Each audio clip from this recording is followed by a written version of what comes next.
Hi, good morning, everyone. This is Lucelia Caballero with KGUN9. I have some beautiful guests here with me. Buenos días a todos ustedes. Lucelia Caballero con ustedes de parte de KGUN9. Y claro que sí, tenemos a personas muy bellas aquí que son expertos en diferentes ramos. Tenemos educadora de bienes raíces y financiera, y tenemos a los cofundadores de Vibin. So we have two co-founders of Vibin, which is a company that you're going to hear about in just a second. We also have an MBA realtor and financial educator. So first and foremost, Lisa, tell me who you are and what you do. Buenos días. Como dice Luz Delia, soy agente de bienes raíces. Tengo una maestría en administración de negocios y esta es la tercera vez que tengo negocio propio, ¿no? Soy educadora. He dado clases a microempresas, empresarios, estudiantes por casi 15 años en diferentes niveles de estudio. Entonces, esto es algo que hago a diario. Aún como agente ayudando a mis clientes, educándolos ante sus opciones. So as a realtor and a serial entrepreneur, I am an educator at my core. So even with clients, I find that I am continuously educating them in terms of their options and decision making. So I'm happy to contribute to today's conversation and thrilled to be with my friends Hector and Paul from Vibin. Thanks for having me. Thank you, Lisa. We also have Hector and Paul, as Lisa was mentioning. So I'll let you two kind of decide who goes first, but they're both co-founders of Vibin. And Paul is also a part of the Tucson Hispanic Chamber of Commerce. So he's going to be able to give us both angles. He's kind of a hybrid today. So Paul, Hector. Awesome. Go ahead, Hector. All right. So super grateful and humbled to be here. Thank you for the opportunity. Hector Treto. I'm one of the co-founders and creators of Vibin, alongside with my brother Paul. And we focus on creating curriculums for not only youth, but entrepreneurs. We've had a lot of experience over the last 4 years doing workshops in Santa Cruz County. Now we're doing it here in Pima County to help people through starting their business that completely have no idea of how to even get started. So we run an incubator that we've done in the past with the Nogales Community Development, and now here with the Tucson Hispanic Chamber, we're also running the same incubator. Perfect. Anything else to add, Paul? Buenos días. Ahora voy a decir en español. Mi nombre es Paul Mendoza, cofundador de Vibin.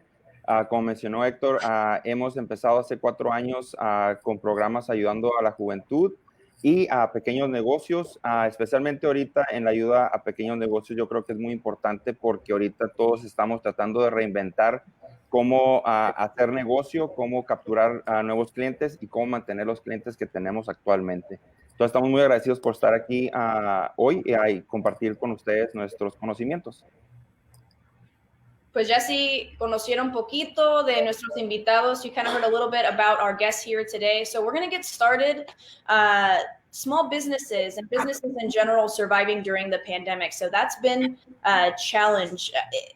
Mucha gente nos ha acudido a nosotros para preguntarnos qué pueden hacer, especialmente si tienen negocios pequeños, para sobrevivir esta pandemia. Entonces, primeramente, what can someone, or what's something that, a question that you have all heard that's kind of a similar question in terms of small businesses coming to you guys? Are they asking for financial help? And what are some of the challenges that have surged? So I'm going to say one word, technology, ¿no? O sea, lo que ha surgido durante esta pandemia es definitivamente la tecnología. ¿Qué tecnología estamos usando? ¿Qué tecnología tenemos disponible para poder continuar nuestros negocios, mejorar nuestros negocios o cambiar nuestros negocios? So being either digitally based or looking at the role that technology and those resources play in our businesses. So what we learned and know is that some of us were better equipped to work from home, for example. Others, not so much. And so that will continue to be a conversation personally and organizationally, right? So I'm also going to go ahead and apologize for any dog barking that you might hear, because of course I'm transmitting from home. Entonces esa tecnología, ¿no? and the practices and protocols that we've developed as a result. So is it necessary for people to come to your physical space? Maybe yes, maybe no. How do you onboard and relate with clients, for example? Entonces, la tecnología, ¿cómo se está usando? ¿Qué oportunidades existen para utilizar la tecnología mejor? ¿Dónde están esas oportunidades? No solo ver qué es lo que no podemos hacer, sino qué oportunidades nos brinda la tecnología y esas opciones. Yeah. Oh, go ahead. Oh, if you were going to add to that, you can go ahead. No, I think, yeah, definitely. I think what Lisa just pointed out, I think all of us, every single business right now is just trying to adapt to the new normal. Like, what is the new normal? We don't know yet, but I think technology is a huge tool that a lot of people took for granted, or they were not focusing on it and not paying that much attention. Just a simple thing as like marketing yourself. How are you going to promote yourself for people to know that your business is active right now? Una de las razones que son muy importantes, como mencionó Lisa, viene siendo la tecnología, que muchas personas o muchos negocios no tomaban mucho en cuenta porque tenían al cliente viniendo a su establecimiento, pero ahora, basado en lo que está sucediendo, estamos en tiempos que nunca hemos pasado por algo así. Entonces, ¿qué manera o qué herramientas podemos usar para demostrar a nuestros clientes que estamos abiertos y que estamos operando y ofreciendo nuestros servicios todavía? Bueno, ¿y qué otro desafío han escuchado? Porque de nuestra parte hemos escuchado a mucha gente preguntarnos, he aplicado para ayuda financiera, pues, pero o no califico o no sé cómo aplicar. So we've gotten a lot of, hey, everyone, of course the pandemic is hard for everyone, but I'm trying to apply for financial help and I'm not able to get it. Is that something that you have all encountered? At least from my end, also because I was also helping and working with Chicanos por la Causa, not only aside from Viben, but we were helping with the PPP loans. And a lot of what we were seeing is businesses that didn't have all their legal documents, like documents as far as like registering their businesses, having the proper tax documentation in order. So the SBA has been very strict on like what they're accepting to be able to take on these loans. And so the biggest thing is making sure that if you have an accountant, if you're doing things, making sure that you go to the proper website, whether it's the SBA or whichever organization or financial institution that is helping you get these loans, you're able to have the proper documents, because that's what's going to really help you push your application forward to receive that funding. The other thing is just a big part of the fear beyond our physical safety, right? In terms of how contagious this virus is, right? And how it is impacting the health of people who contract it is our financial fears, right? So part of it is a mindset issue. And so crisis does this to us. It reveals those fears and insecurities. I know that it did for me. So I mentioned I'm a serial entrepreneur. This is the third time I'm in business for myself. The last time I was in business for myself was the Great Recession. In fact, I had launched a different business in 2006 and ultimately ended up losing everything towards the end of 2009. So when this pandemic hit, for me personally, I was reliving elements of that.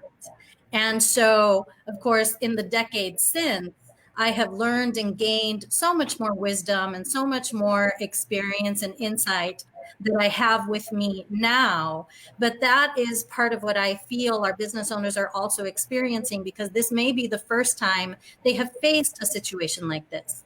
And so I'm here to tell you, yes, it is scary. Yes, we don't know. And one of the characteristics of entrepreneurs and small business owners is that we have a very high threshold for risk and ambiguity. It's one of our strengths. And so I would say, embrace that. identify what those fears are and take them on. So one of the very first things I often suggest to people is start with saving $500 right now if you can, right? Because some of us might be in pure survival mode. Start with $500 so that you have some kind of cushion. Nearly half the population in the US does not typically have the resources to meet a less than $500 emergency. So identify those fears, take them head on, seek the guidance and resources to help you take them on. Eso es un elemento importante para poder seguir adelante. Y yo creo que ahorita repitiendo lo que dijo Héctor y Lisa, a todos nuestros televidentes que están viendo en español, yo creo que uno de los factores más importantes que existen ahorita como empresarios, especialmente en la comunidad hispana, es que no tenemos nuestras finanzas al tanto al día o tomamos asesoramiento para poder ayudarnos a poder participar en esos tipos de programas por medio del gobierno federal, como el PPP, el EIDL Loan. No es necesariamente que tengan que tener un sistema de payroll, de nómina, sino que con el simple hecho de que tengan una cuenta bancaria de su negocio, que puedan comprobar el tipo de gastos e ingresos que están obteniendo para poder obtener esos préstamos. Un mensaje que acaba de decir Lisa también ahorita, todo viene basado en la mentalidad que tiene cualquier empresario. Y cambiar la mentalidad es una de las cosas más difíciles, pero al momento de hacer eso, tiene un mayor beneficio para poder seguir con el crecimiento de la compañía. Nosotros como pequeña compañía y como emprendedores, Héctor y yo con nuestra compañía de Viben, Lisa que ha tenido varias compañías antes también, yo creo que una de las claves más importantes es buscar ayuda, buscar recursos que están en la comunidad y buscar asesoría para poder crecer, porque tenemos que entender que no lo podemos hacer solos, tenemos que hacer algo más sobre esto.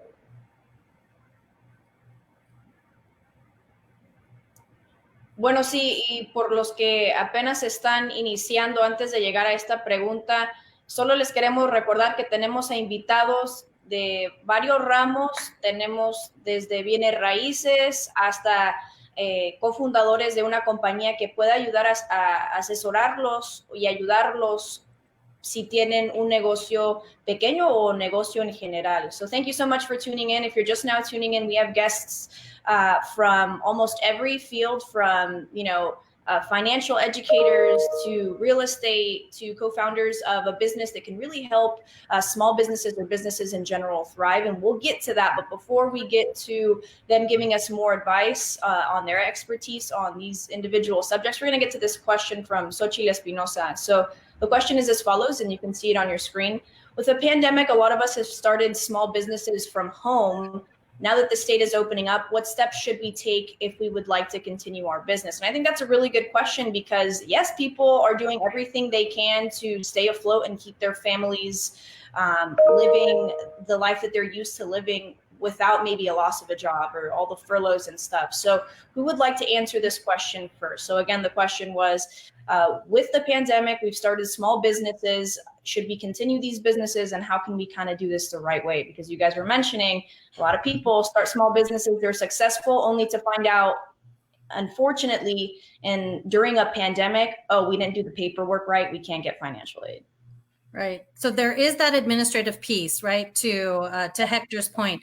So making sure that you do have all of those administrative elements put in place. So any business licenses that you require, any filings you need to make, if you're establishing an LLC through the Arizona Corporation Commission, setting up those different bank accounts, right, so that you separate your personal from your business.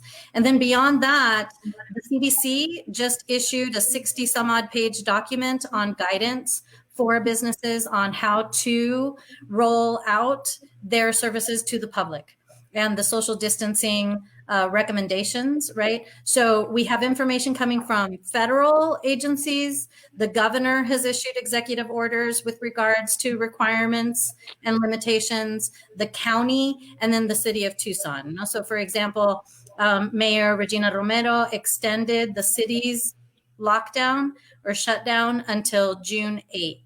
So understanding where you are operating in order to know what regulations and guidance to adhere to.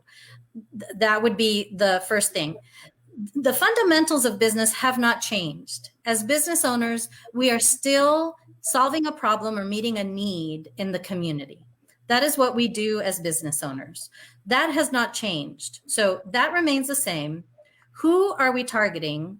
How are we providing or solving that problem, right? How are we communicating that message? All of that remains the same. Most importantly is how are we developing and maintaining trust? And so social distancing is the other, it's a new term. I don't know that we used social distancing until this pandemic. So how are you as a business owner adhering to those social distancing guidelines? How are you instilling that sense of safety and trust for yourself, for your employees, and in your business and through your business? That is the other question that's going to help you now and in order to continue moving forward. Okay, and I'm sorry.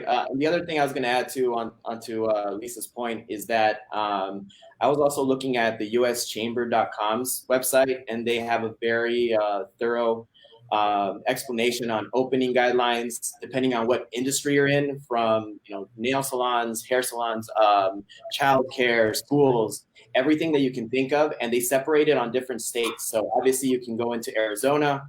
It's very easy. You can download the document, but it gives you like different industries that you can go into to make sure that you follow those guidelines that are from the American Hygiene Institution Association. So they all have separate policies and procedures that you can guide towards specific guidelines, and that go along with not only the Center for Disease Control, but also the World Health Organization. So definitely something to check out as well.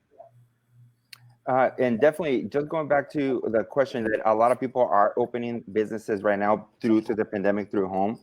I think the biggest advice that we can give you is know your market. Who is your market? Are you fulfilling a need that nobody else is fulfilling, or are you actually just implementing something that somebody else is doing, but are you doing it better? What is different? What is going to be different from your business from everybody else? But I think one of the biggest thing is make sure that you take the proper steps on knowing who is your customer. What is your target audience? What are you selling that other ones are selling as well? But don't duplicate the effort of how you're going to make it better. I think a case study for your customer service, your customer base is hugely important to be able to know what your pricing is going to be, who you're going to sell it to, how you're going to market it. It's totally different how you can market to somebody that is a 50-year-old to a 20-year-old.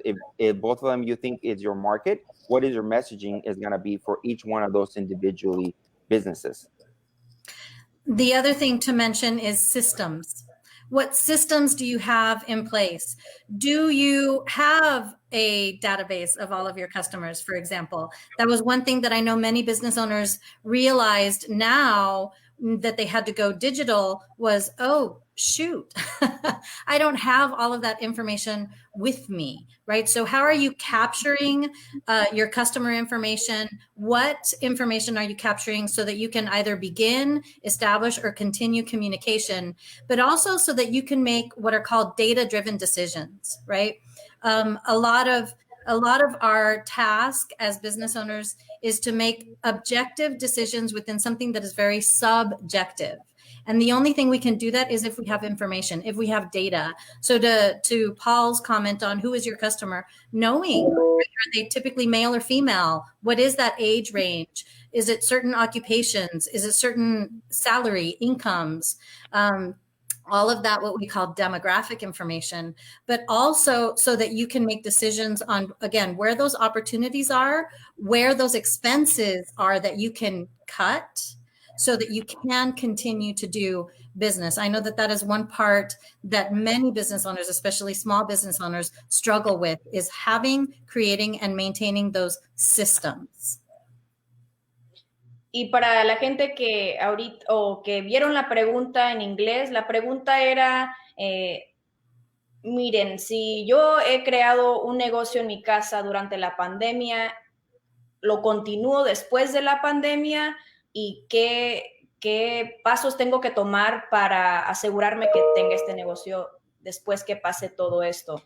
Y lo que los expertos nos están diciendo es que sí, claro, puede continuar su negocio después de la pandemia. Lo clave aquí es que cuando continúe su negocio, que lo haga con todos los requisitos, o sea, hable con la ciudad, tenga todos los permisos necesarios para que si llega a haber otra pandemia o algo así similar, que pueda agarrar esa ayuda financiera. También un punto muy bueno que han hecho los expertos y nuestros invitados es que también hemos tenido que aprender a usar la tecnología.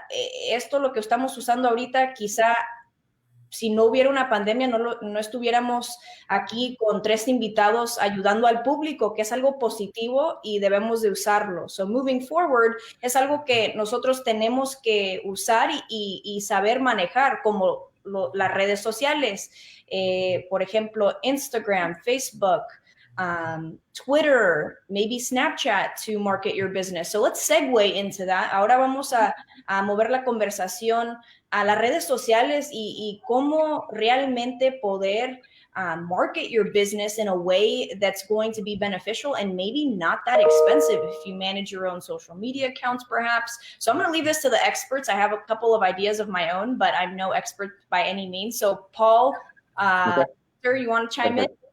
Perfecto, lo voy a decir en español y lo voy a dejar que Lisa y Héctor sigan. Yo creo que ahorita es momento crítico para que toda compañía en verdad empiece a pensar en cómo va a promover su negocio en redes sociales o qué estrategia de mercadotecnia vas a tener. Tienen una página web, tenían pensado crear una, yo creo que ahorita es el momento específico y especial para poder empezar un programa así. Las redes sociales, yo creo que mucha gente dice, no tengo tiempo, no puedo o no sé cuál es la diferencia. Cada red social tiene su demografía que es diferente, pero lo que nosotros recomendamos es no tratar de acaparar todas. El simple hecho nomás enfocarse en una. Si usan Facebook y están cómodos usando ese, nomás empiecen por ese. Ya que tengan las herramientas y el conocimiento básico de cómo poder usar ese, ya es algo que hacen a diario y ya tienen la habilidad de poder seguir expandiendo la audiencia que tienen por medio de uno, entonces ya podemos brincar hacia otro. Si definitivamente no tienen la capacidad o no se sienten a gusto o cómodos aportando ese tipo de contenido, ya sea en redes sociales o página web, les recomiendo que por favor busquen a alguien que les ayude, ya sea igual, siempre tenemos a alguien que nos ayude, ya sea un primo, un familiar, nuestro hijo, hermano, lo que sea, pero si no, contraten a alguien que se encargue para eso, porque el simple hecho de manejar una red social o una página web es de tiempo completo. Y ahorita yo creo que es cuando gente está pasando la mayoría del tiempo en redes sociales o página web debido a que no podemos salir, el distanciamiento social, estamos en nuestras casas. Entonces, ¿qué mejor manera ahorita para poder llegar a tantas personas usando una de esas herramientas que está a su disponibilidad? Yeah, and just to add on to kind of what Paul was talking about, to translate in English, I think this is a crucial time because whether you're an existing business owner, you can think of this as a grand reopening, right? With the policies and procedures that the governor has given us for the state of Arizona, is think of your business as a marketing to a grand reopening, right? Or if you're a business that's from home, I think rethinking your marketing strategy and to the points that Paul was saying in Spanish is it's a great time to focus on social media. One, you can definitely get a wider audience to be able to reach more people, making sure that you have a presence online, whether it's website, whether it's an email marketing campaign, whether you're focused on Facebook, Instagram, making sure that your profiles have that business aspect or that business designation, because then it's able to give you analytics as you're looking into specific data points on who is interacting with your page. Engage with your audience, answer everybody in real time if they're commenting on things, if they're liking your posts. Create content that's engaging, that's going to get people to think.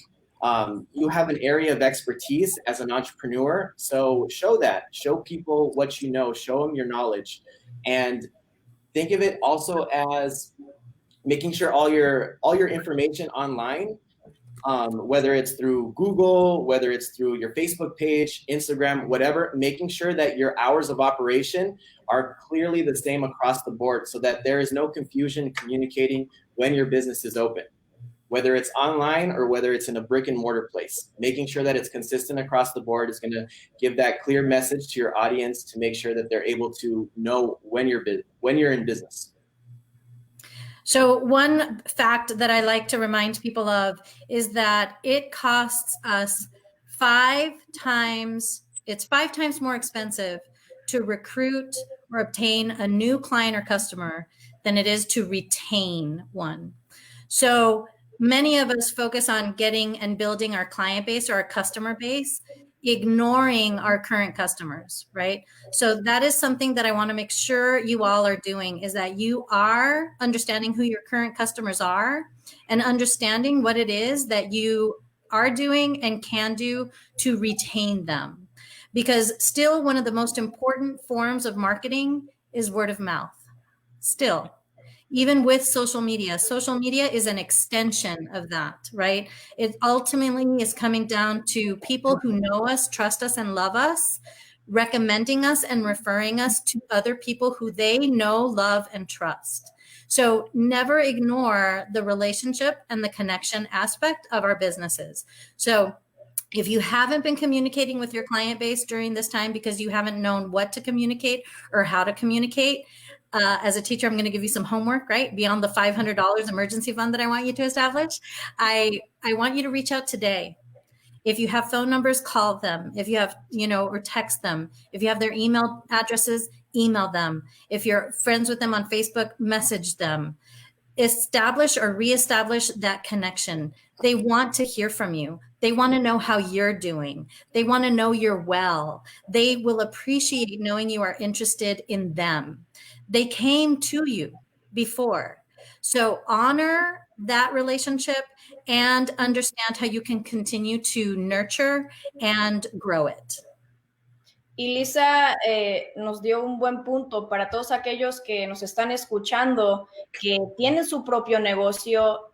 Obviamente van a tener clientes y lo que Lisa nos está diciendo es que es importante restablecer o establecer comunicación con los clientes porque ellos quieren saber cómo estás, ellos quieren saber cómo sigues durante la pandemia porque como son sus clientes y probablemente son clientes fieles, quieren saber cómo pueden ayudar y esa comunicación que tienen con sus clientes probablemente va a tener más provecho que uno se puede imaginar, porque también como Lisa estaba diciendo, cuando uno se comunica con los clientes van a hablar, ¿saben qué? Esta persona que tiene un negocio, miren, me gusta mucho cómo hace esto, aquello, y van a comenzar a hablar de forma positiva del negocio y eso en sí es como un comercial que va de boca a boca, a boca, a boca y les puede surtir más de lo que se imaginan para buen provecho del negocio. I have another question too, now that you touched up on finances and setting things aside just in case there are emergencies. I guess simply put, is it crucial and is it necessary to have a separate bank account for payroll? Or can people, go through life without that separate account? Is there a way to kind of show that you're paying your employees? O de plano tienen que tener una cuenta bancaria separada para pagarle a los empleados? You want me to go? Sure. Okay. I'm going to say yes. And the reason being, voy a decir que sí. And the reason being is because it helps you separate the money coming in and the money going out. And so, at least for us in Vibant, and I know I can speak for both Paul and myself, is that we do have separate, personal and business accounts, and to keep everything separate. Whatever is for the business, stays nicely organized for the business. So we're able to track the money coming in, the money coming out.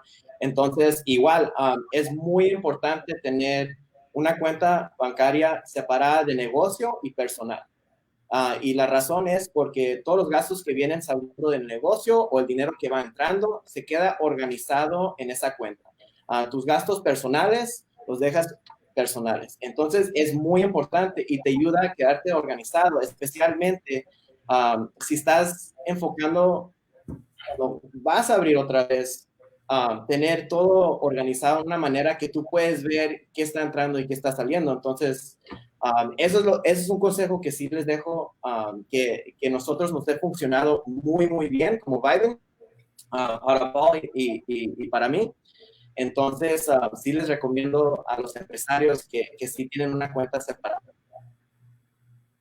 Y de curiosidad también para los cofundadores de Viben, ¿cómo empezaron su negocio? Y obviamente yo creo que estaríamos aquí por horas si me dicen cada detallito, pero lo más esencial, lo más importante de papeleo, desde cuentas bancarias y de cómo llegó Viben de ser una idea a un negocio tangible. So my question is, just for people that are watching that are maybe thinking about creating a small business or maybe have created one during the pandemic but haven't officially done the paperwork. How did you all start Viben?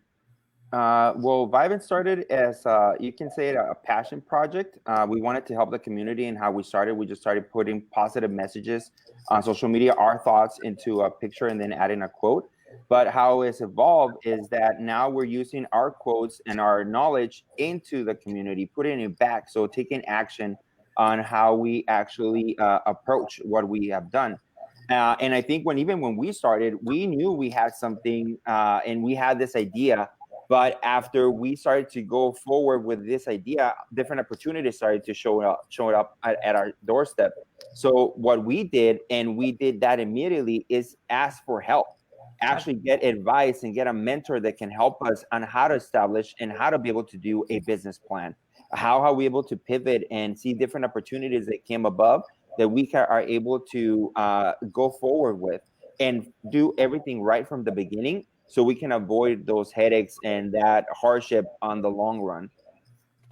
Yo creo que cuando empezamos nosotros con la idea de Viben, fue que empezamos poniendo mensajes positivos en redes sociales, pero con el transcurso de los años esto ha cambiado. Entonces ya no solo somos una compañía que comparte ideas positivas, sino que ahora usamos nuestras ideas en la comunidad, nuestras frases las ponemos en acción.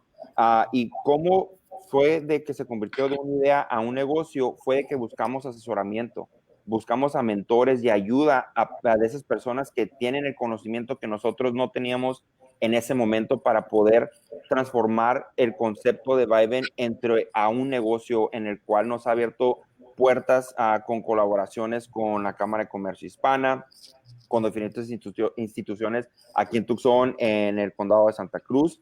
Y yo creo que obteniendo esa información de las personas que están adaptadas y adecuadas para podernos capacitar como negocio es una clave importantísima para poder hacer y convertir una idea a un negocio.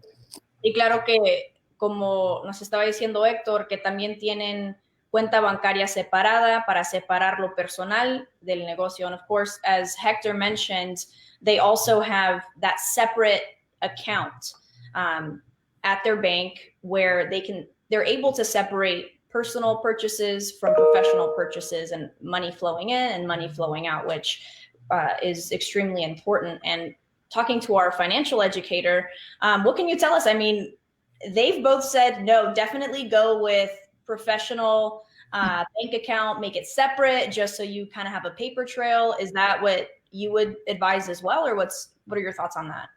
So we make it so easy to start a business in this country, right? We literally, millions of businesses are opened and created every single day.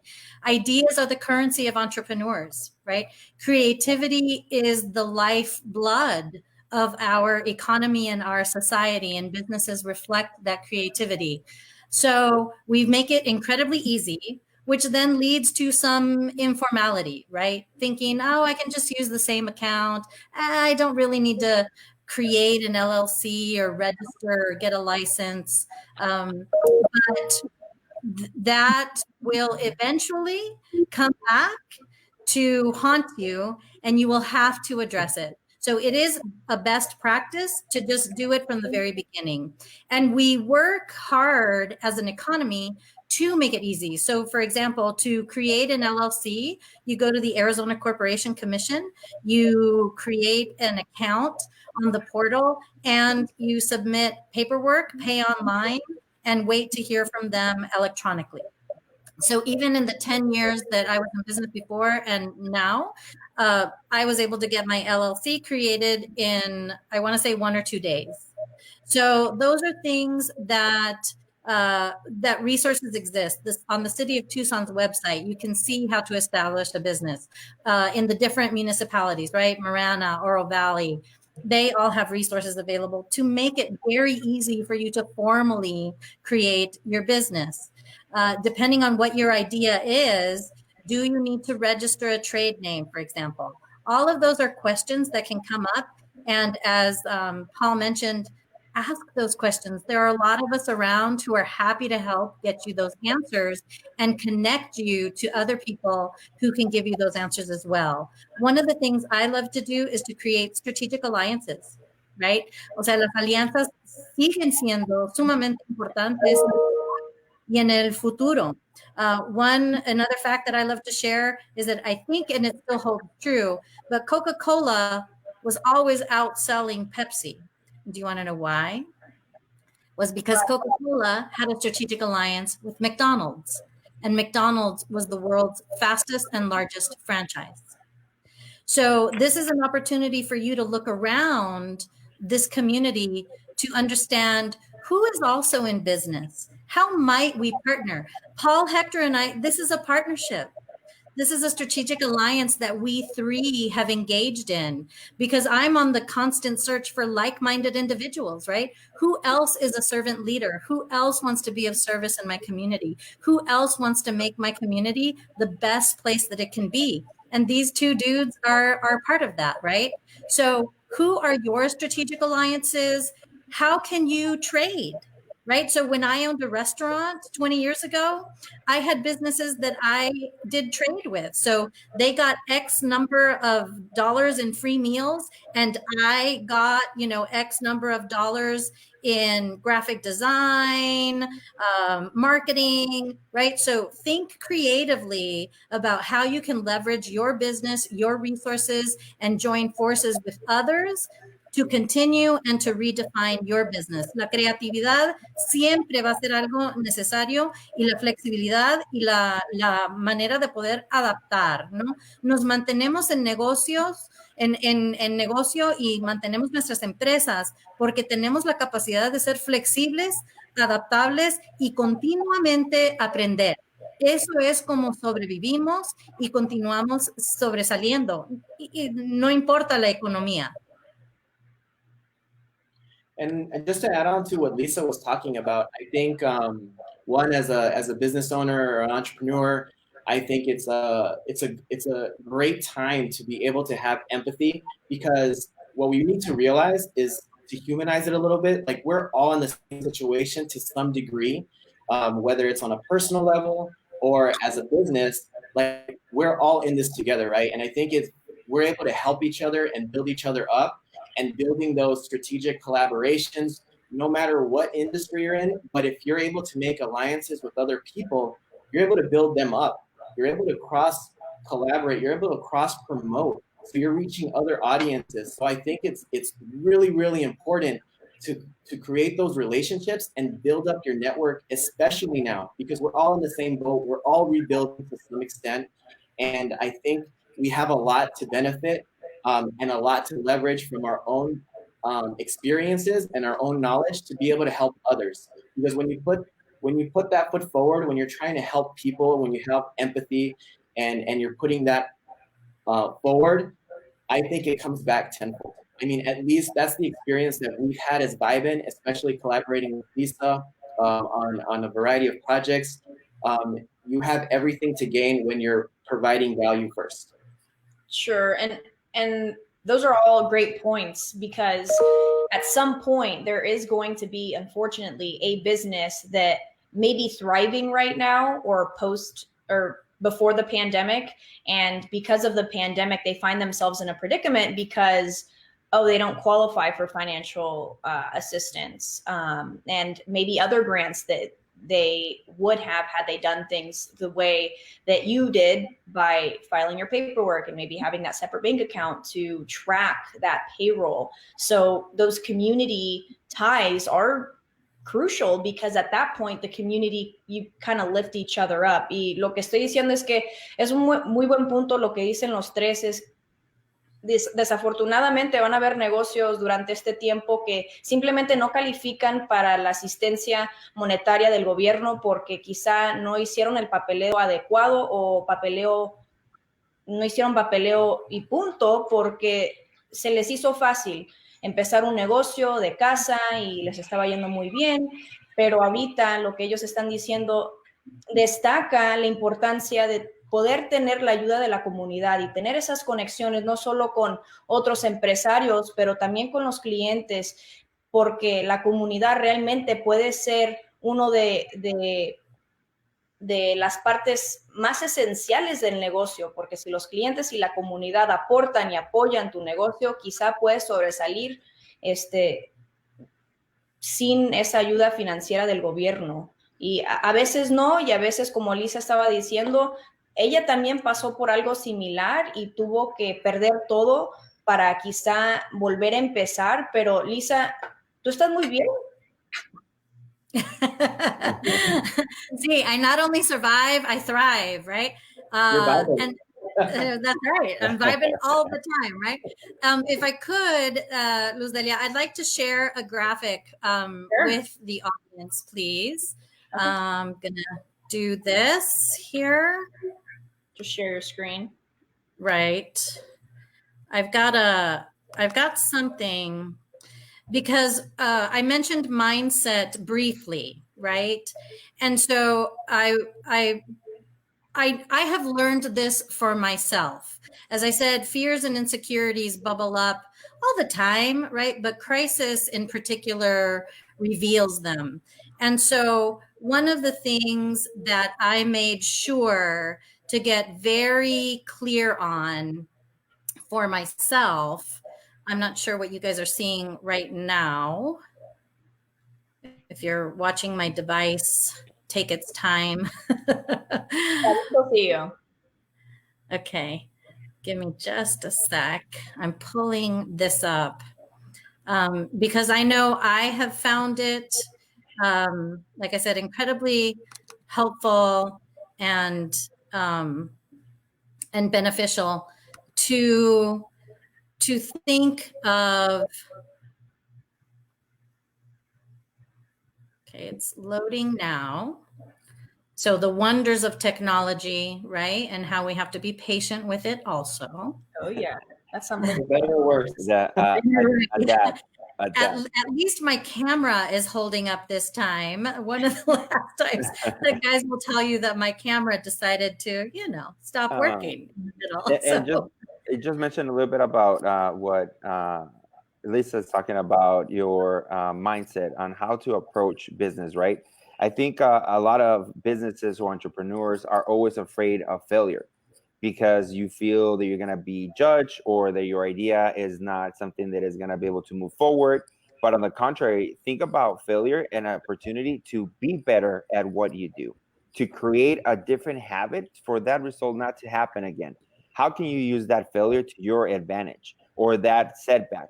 So it's not that you're going back, it's just you just put it on pause and just reflect on what you did, what were your behaviors, your habits that you were doing before this incident happened, and how can you use that to your advantage to move your idea and your business forward. And I think that's one of the critical things, that don't let any failure discourage you from following your dream and what your passion is.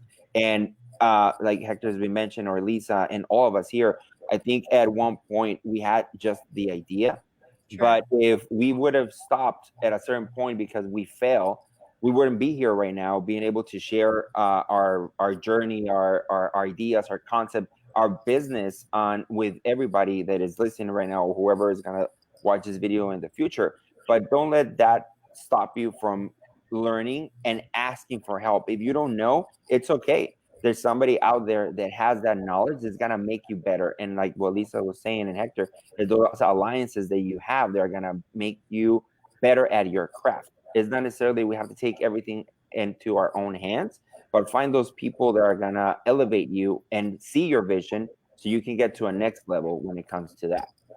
And how does one start making those connections? ¿Cómo se empieza a hacer esas conexiones? Por ejemplo, si yo quiero empezar mi negocio y no sé a dónde acudir, o por ejemplo, hay que decir que he hablado con los expertos, the experts tell me, you know, you have to start building these relationships just in case something happens and you need them to have your back. ¿Cómo se empieza a cultivar estas relaciones? Yo creo que el simple hecho de empezar un negocio no significa que tienes que estar solo. Yo tengo la fortuna de poder haber empezado mi negocio con Héctor. Somos mejores amigos, empezamos como amigos y ahora somos mejores amigos y compañeros de negocio, pero él tiene la mentalidad o la capacidad de entender lo que yo le estaba tratando de comunicar y viceversa. Entonces, ahorita en la comunidad, especialmente en estos momentos, hay muchísimos foros que están disponibles donde gente puede participar y tomar cursos que se pueden alinear a la visión que tienen. Un ejemplo, nosotros nos hemos afiliado como Viben con la Cámara Hispana de Comercio aquí en Tucson, donde ofrecemos un curso de capacitación para aquellas personas que quieran empezar un negocio o tengan una idea, o ya sea que tengan un pequeño negocio, pero todavía andan identificando qué es lo que pueden hacer, o sea, cómo pueden seguir operando o cómo pueden crecer con esa idea. Yo creo que es súper importante rodearse de ese tipo de gentes porque lo que sucede cuando empezamos un negocio, le comentamos ya sea a un amigo, a un familiar, y ¿qué es lo primero que nos dicen? No lo hagas, no pierdas el tiempo, vas a batallar. Al contrario, hay que rodearnos de aquellas gentes que en lugar de decirnos que no, nos comparten errores o cosas buenos hábitos que ellos han hecho para poder llegar a tener el éxito que tienen ahorita. Y de esos hay muchísimos. Entonces, eso sí les recomiendo, tomen ese tipo de cursos. Como digo, aquí nosotros en la Cámara, como Viben, ofrecemos el curso, ofrecemos capacitación para negocios también. Y una de las alianzas que tenemos viene siendo con Lisa también. Y si puedo agregar, el ego es muy frecuentemente lo que nos previene, no poder seguir adelante, poder pedir ayuda. Muchas veces nos da pena. Our egos get in the way. We're embarrassed. We're ashamed of maybe mistakes we have made, things that we don't feel we have done our best. And so that is the other aspect, is that take your ego out of the way. What I know is that there is an abundance of people who are very generous with their time, resources, advice, and expertise. Paul, Hector, and I are making ourselves available to you today. We are available to you today, and you can contact us after today's presentation. We are happy to help, to either give you our guidance or connect you to others in the community who can help you. So making sure that our egos are kept in check and set aside so that we can learn what we need to learn and gain the advice that we need to move forward. Porque eso es sumamente, lo mencioné antes, ¿no? Tenemos que seguir aprendiendo. Porque ni uno sabemos todo, ni uno hemos tenido todas las experiencias para poder saber cuál es la solución. Entonces, por eso es que otras experiencias, otras perspectivas, otras personas son las que enriquecen nuestra experiencia o comparten una solución que ellos desarrollaron o ellos encontraron. Entonces, este es el momento de continuar esa búsqueda para las personas que nos apoyan, que nos echan porras, ¿no? And it's important. Sometimes it's a painful process to end relationships and friendships, including amongst our families and friends who simply do not believe in our vision or in our dream. But ultimately, it is up to us to bring to fruition and to reality. I'm going to try to share my screen one more time, if you all don't mind. Yeah. Let me see. I'm supposed to be, so when I click my share screen, it doesn't allow me to. And I'm not sure, again, Can you share Maybe let's try this. Let's try an experiment. Can you take a picture of it with your phone and then put your phone screen where the camera of your computer would be? Maybe we could see the graphic that way. I'm not sure why. It's Oh, probably just- like, let's see. Let's see. Okay. We could So, try. yeah. So again, we're in the wild, wild west of technology, right? Let's get comfortable with it. Right, Everybody, yeah. everybody watching. Mistakes I'm will in happen. it, Just go right? I'm forward. in it.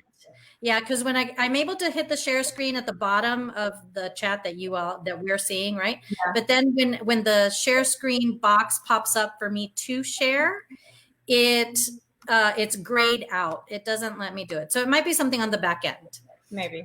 Okay, so but we're going to continue. Okay, so I took a picture. It's just a graphic to explain, and I'll go ahead and explain it. I'm not sure how clearly. Let's see, or it's probably even going to be backwards, right? Keep going. We can. Go. Are we good? That looks Oh, great. there we go. Awesome. Okay, because what we do is solve problems, people, all day, every day. That's right. Entonces, lo que quería mostrarles, ¿no? Y quería compartirles es que empieza con nuestras creencias. It really all does begin with our beliefs. What do we truly believe? Do we truly believe that we will succeed? Do we truly believe that? And if we do, then we do not need to be concerned, ¿no? Entonces, empieza con nuestras creencias. De ahí, eso influye nuestros pensamientos, our thoughts, right? So our beliefs contribute to our thoughts, which contribute to our feelings, nuestros sentimientos. Yo dije, me dio miedo a la maíz, aquí otra vez, ¿no? Which then dictates oftentimes our behavior. ¿Qué comportamiento luego manifestamos, no? Y eso determina nuestras acciones, our actions, that then finalizes in our results. So our beliefs contribute to our thoughts, contribute to our feelings, which contributes to our behavior, ultimately dictating our actions or non-action, and gives us our results. So I really want all of you to write down, what are your beliefs? Because that's where it all begins. And from there, the dominoes fall. So you may need to change your beliefs. You may need to. Entonces, este sería el momento oportuno de hacerlo. Y gracias por todo eso. Algo que nos estabas contando, que el ego muchas veces nos impide a nosotros sobresalir o tratar de alcanzar una meta. El orgullo, is pride also a factor in this? Is it solely ego? Is it pride? Or can it be a lot of different moving parts that might prevent us from maybe reaching out for help? Because all of you have strongly encouraged seeking advice from experts, from those that have had experience, been there, done that. Don't do that. Maybe do that because that worked for me. See, I also like to call them battle scars and war wounds, right? Like I've got lots of battle scars and war wounds. Or I tell these young guns, you know, el diablo no sabe tanto por diablo, sino por viejo, right? So there are some of us who just have more experience, right? So I would say ego and pride work together. I know, especially for a lot of women, worth and self-worth. Do I deserve success? Am I worthy of success? Am I good enough? Am I smart enough? Right? And that's why I said it all begins with our beliefs. And sometimes we have to travel far down the path of our past to unearth it. Because ultimately what it will reveal is a limiting belief. And so until we address that, we won't have the right mindset. I hear it as a financial educator, I'll hear all the time, I don't like math. I'm not good at it. I'm not an accountant. I can't do math. right, because you said so, right? So there aren't math people, there aren't yes math people, no, o sea, you can learn anything. I taught myself HTML when I had my business 10 years ago because I needed to build the e-commerce aspect of my business. I had a brick and mortar specialty retail store. I wanted to have an e-commerce element. I did not have the budget to hire a web designer to build out an e-commerce site. And so I taught myself HTML, right?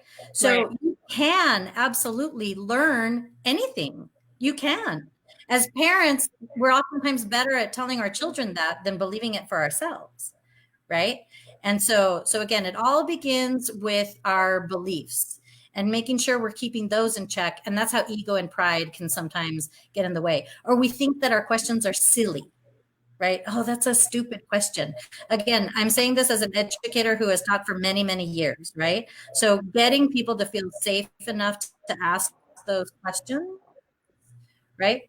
Right. Is part of what I do and have always done, even now. Thank you. No, I I'm think gonna try to get I'm Oh. sorry. Go ahead, Hector. Oh no, just to kind of add on to like Lisa's point, totally on board with what she's saying. I mean, it's all about having that growth mindset because I think, and it's so easy. I mean, we're only humans, we make mistakes, and sometimes we fall into the aspect of our ego or pride or having that fixed mindset. But, as an entrepreneur, we have, even in today's day and age, like we have to be able to adapt. We have to be able to make changes and pivot and be okay. And I always talk about failure as a science experiment. It's going to take you a few times to figure it out, and you have to keep on trying. The point is that you have to have that grit to be able to focus on the things that you need to accomplish. And being able to look at that infographic that Lisa had is that when you put your thoughts down on paper, you're able to physically see them, those emotions, those thoughts, or whatever your goals are, because now you give your goals like a physical aspect on a piece of paper because you can see it, you can touch it. And so all those things all wrapped into one, if we're able to push our ego aside and our pride, we're able to allow that opportunity for us to grow, for us to make those connections, for us to feel safe, to be able to share and be vulnerable. And there's a lot of strength in being vulnerable and being able to ask. Because like Lisa said, we don't have all the answers. We only have battle wounds and scars. So I think it's super important to have that open mind and be able to have that perspective to continue to grow and to continue to be okay with things not working out. Because as 2020 has been going on, things haven't been working out for a lot of the world. I'm just going to go ahead and reiterate that because I think that's a very, very important point. Vamos a fracasar, vamos a triunfar, we're going to fail, we're going to succeed. Sometimes they go hand in hand. Sometimes we do more of one to potentially get the other. But that's the reality of things. We are going to fail at some point and we are going to succeed at some point, but the fear of failure might impede us from succeeding is what I'm hearing right now. Correct me if I'm wrong. So I think that's important to note and to hear, because si tienen pavor de fracasar, perdóname que les diga, pero eso quizá va a pasar en una escala pequeña o quizá va a ser algo inmenso, pero quizá algo muy bueno y muy bonito va a salir de ese fracaso que no solo nos va a enseñar algo a nosotros, pero quizá va a inspirar a alguien in return. So I think that's important. Before we continue this, I want to get to this viewer question, this time in Spanish. So I'll read it in Spanish, translate it in English, and y'all can chime in whatever language you feel most comfortable or just feel like answering the question. Okay. ¿Qué se debe de hacer si el negocio se empezó entre 2 o 3 personas? ¿Eso cambia algo en el aspecto de que cómo se registra el negocio o cómo se abren las cuentas de banco? All right, so in English, what can you do if a business was started between 2 or 3 people? Does that change the aspect in terms of how the business is registered or how the bank accounts are opened? Okay. I'll go in Spanish. Definitivamente sí cambia la manera en que registran el negocio, porque si son 3 socios, entonces son 3 partes iguales en el que el negocio se divide, o otra persona tiene mayoría de lo que viene siendo en tomar las decisiones, entonces es mayoritario en las acciones del negocio.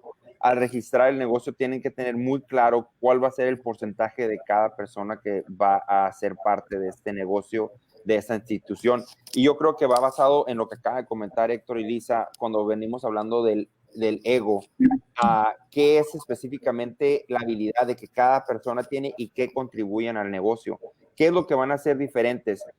Yo creo que uno de los factores más importantes es poder identificar las fortalezas de cada persona y qué aportan al negocio.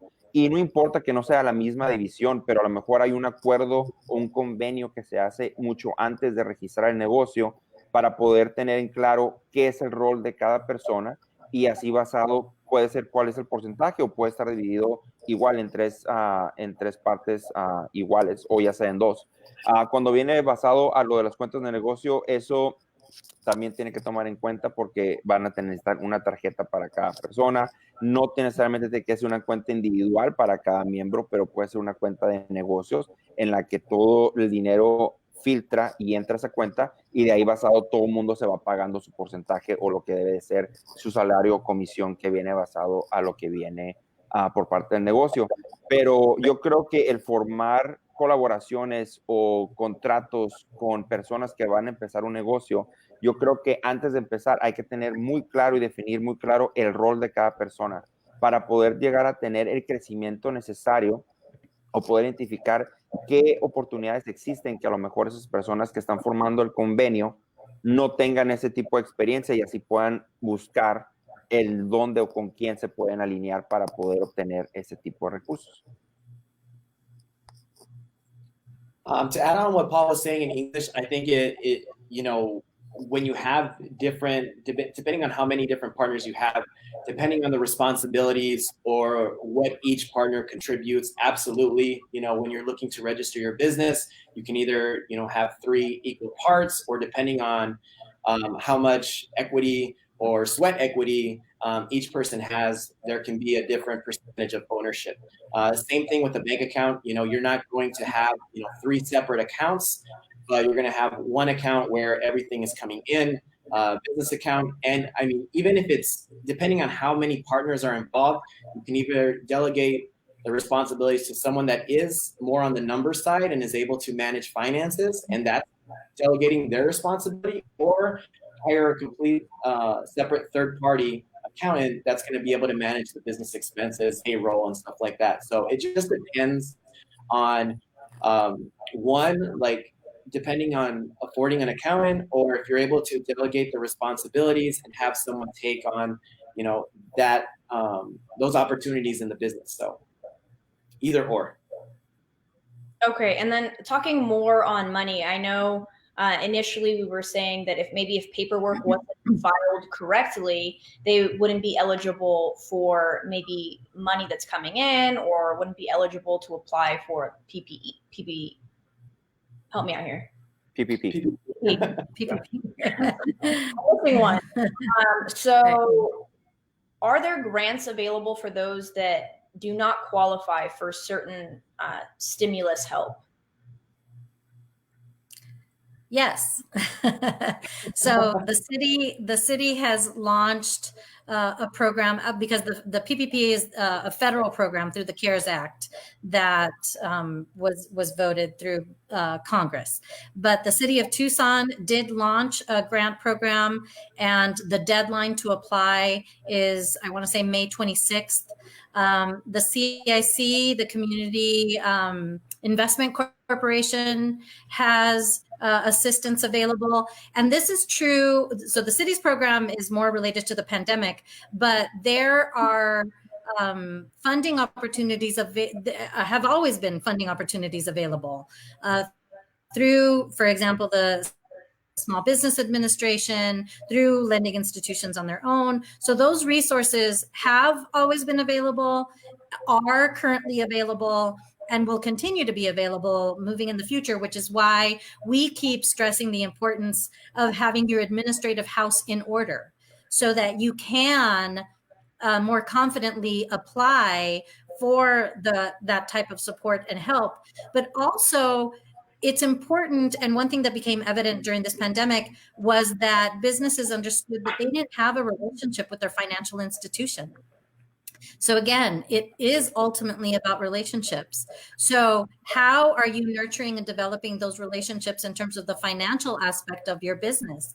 Do you know your banker, or does your banker know you?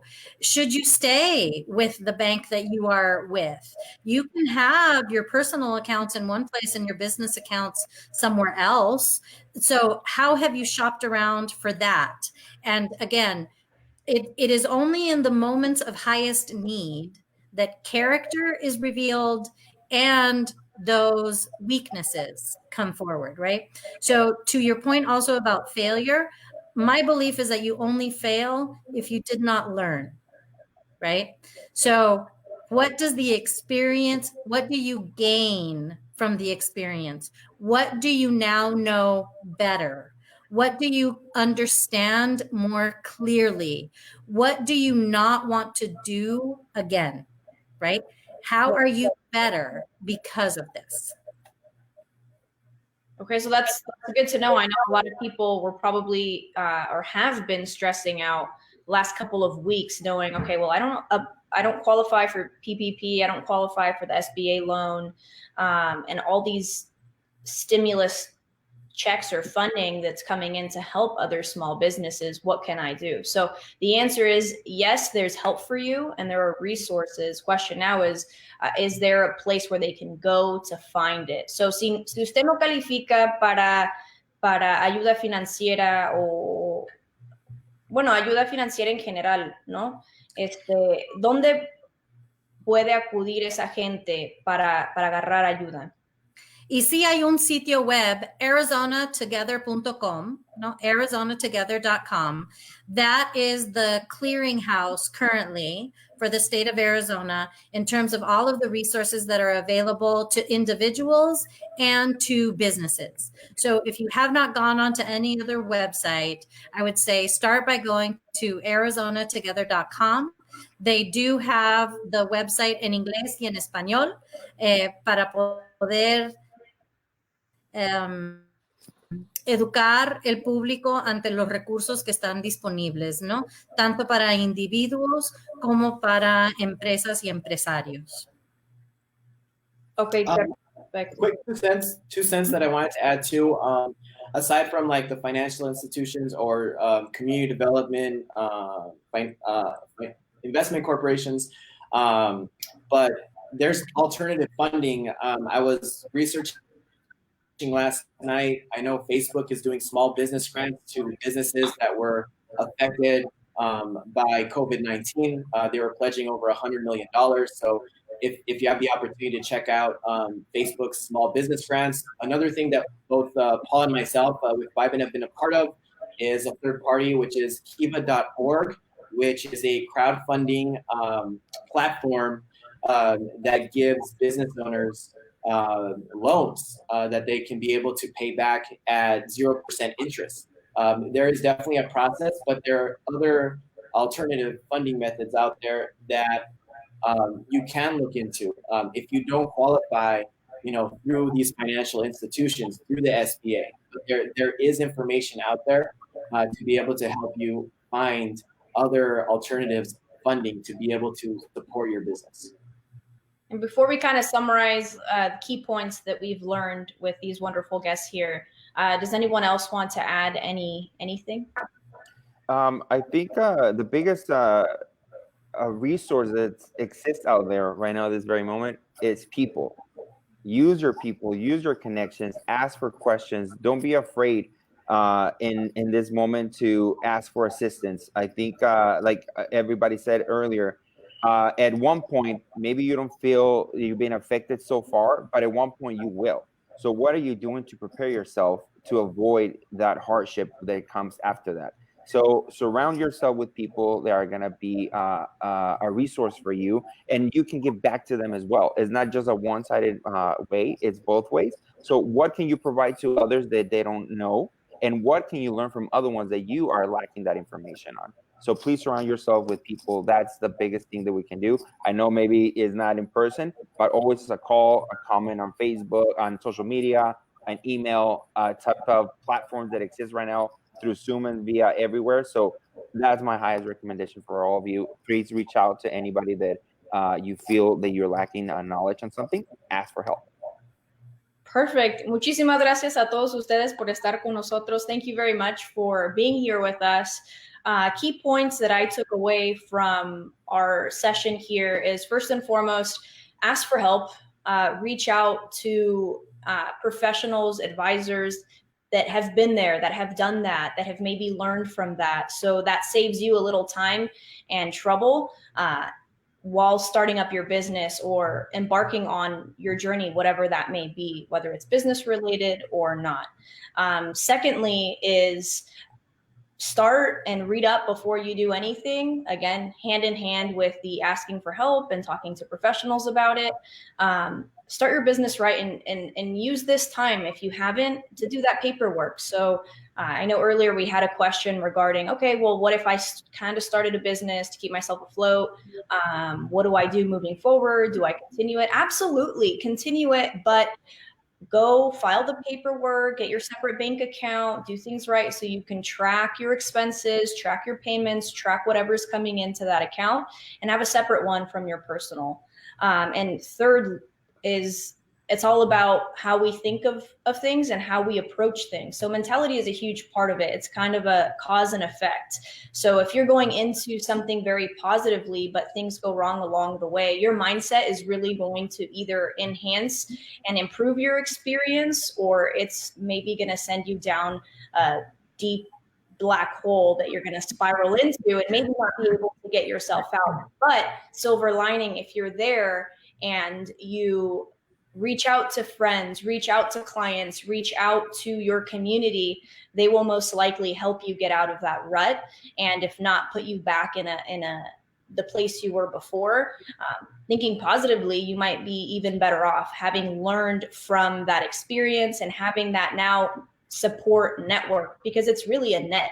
If you fall, they're going to catch you at some point or another, and they're going to have that insight that you might not have had beforehand. So, unos puntitos que para mí se destaca o que se destacan son, primeramente, si uno tiene un negocio que lo ha empezado durante la pandemia, o quizá que lo empezaron y les está yendo muy bien, por favor, hagan su papeleo, hagan las cosas bien para, por si acaso surge otra pandemia o un desastre natural, que quiera Dios que no, pero si pasa, ustedes están preparados y tienen toda su documentación, incluso una cuenta bancaria separada para su negocio profesional, para separar lo personal de lo profesional. También otro punto que creo que es muy importante recalcar es que también uno tiene que preguntarle a profesionales, tiene que hablar con profesionales para que les den los recursos necesarios para poder empezar un negocio, o si no es un negocio, para poder asesorarlos en cualquier problema o idea que ustedes tengan, para que ustedes sobresalgan y no tengan que pasar por lo mismo que estos profesionales pasaron, porque son profesionales porque saben todo lo que les fue bien y todo lo que les fue mal, y ellos los van a ayudar para que ustedes no tengan que pasar por lo mismo que ellos pasaron en lo negativo. Y finalmente, todo es de verlo con o de tener en cuenta que es de mentalidad, de cómo ustedes van y ven un problema o ven lo que está pasando. Si van y ven que tienen un problema y tienen una mentalidad positiva, obviamente eso va a reflejar en las decisiones que usted toma. Pero si se desesperan y no pueden preguntar por ayuda, claro que eso quizá como reflexión de lo que ustedes están pensando, quizá haga que el problema se haga más grande, que nos lleva a nuestro cuarto punto, que si ustedes llegan a ese punto, pidan a su comunidad, a sus contactos, a sus clientes, a su familia corporativa, a los negocios que están alrededor de ustedes, que los ayuden, porque al final de cuentas la comunidad es la que probablemente los va a poder ayudar, y siempre van a poder acudir a la comunidad para su ayuda personal o profesional. Entonces, muchísimas gracias. Si ustedes quieren añadir algo más que maybe I might have missed, speak now. Ladies first.